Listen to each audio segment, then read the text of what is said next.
Good morning मंडळी. तर आपल्या सर्वच लेडींची दिवसाची सुरुवात अशीच होते, ती म्हणजे घरातील साफसफाईने. झाडून वगैरे घ्यायचं काम हे रोजचंच असतं. तर अगोदर हेच काम करावं लागतं. तर मी सकाळी सकाळी अगोदर झाडून घेतली सगळे घरं. त्यानंतर मग देवपूजा केली घरातली आणि बाहेरची, तुळशीची आणि महादेवांची. आणि लगेच स्वयंपाकाला लागले. सकाळी सकाळी तर खूप गडबड असते. तर आज मला ना पनीरची भाजी बनवायची होती, तर त्याचीच तयारी मी अगोदर करून घेतली.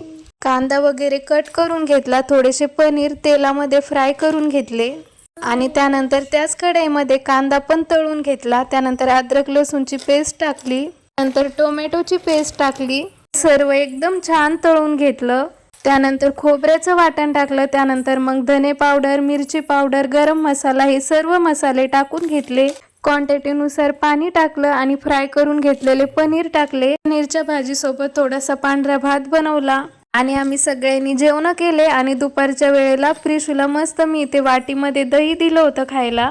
प्रिशूला आंबट खायला खूप जास्त आवडतं. तर चला आजचा व्हिडिओ इथेच एंड करूया.